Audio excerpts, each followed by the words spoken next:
Danas smo moja supruga i ja posjetili znanstveni muzej u Houstonu i posjetili smo posebnu izložbu koja predstavlja drevni Egipat s naglaskom na vjerovanje Egipćana u to doba u zagrobni život. I kad smo vidjeli masu tih predmeta, stvari koje su okruživale pokojne faraone s idejom da će im pomoći preseliti se u vječnost i živjeti u vječnosti, jedna misao mi je došla na um, a to je kako crta koja provlači tu cijelu povijest je upravo želja da sebi načine ime, da žive vječno, da pobjede smrt na neki način, da se zapamti tko su i što su činili. Te su me misli odvele u knjigu Postanka u opis izgradnje kule Babilonske. I tu vidimo istu priču. I tu je sve u stvari počelo. Gdje moćnici toga vremena žele izgraditi grad s vrhom do neba, kao što su sami rekli, da načine sebi ime. U svojoj naivnosti vjerovali su da ako uspiju u tom projektu, da će s time reći Bogu, ne trebaš nam. Mi smo dosigli tvoj vrhunac. Mi smo naš vlastiti Bog. Kad prođemo kroz povijest, Mezopotamija, Babilon, Grčka, Rim, ista priča se ponavlja.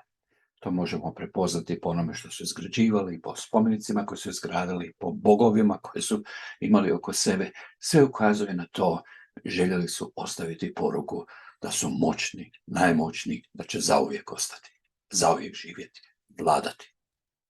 Na kraju krajeva i onaj san kralja Nabukodonozora, kad je u snu vidio veliki kiv, a Daniel mu je objasnio da to predstavlja povijest od njegovog kraljevstva pa nadalje, s jednom porukom da nijedno od tih kraljevstva neće opstati, Nabukodonozor se zabrinuo. U konačnici to mu je promijenilo život. Ali priča je tu, načinimo sebi ime. Načinimo sebi ime. Da nam ni svevišnji ne može ništa. I kad dođemo u ovo naše vrijeme, moderno, možemo se zamisliti naivno kako mi smo oslobođeni toga. Mi nismo više toliko primitivni. Mi znamo da mi ne možemo sa tim kamenjem, sa tim ogromnim zgradama i grobnicama i sa spomenicima, mi ne možemo s time nadživjeti sebe. I možda mi ne gradimo kuće, zgrade iz tog istog razloga, ali gradimo se na budućnost i tako zamišljamo na drugi način.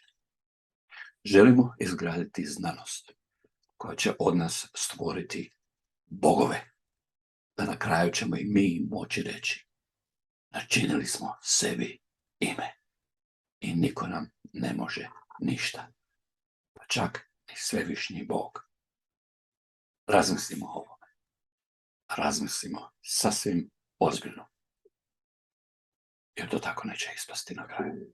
Nijedna kula babilonska nije do kraja bila izgrađena, pa neće ni ova naša. Postoji samo jedno kraljevstvo koje ostaje zauvijek, a to je Božje kraljevstvo koje se očitovalo u Isusu Kristu. Ono će nadživjeti i sačuvati sebi ime za uvijek vjekova. Razmišljajmo.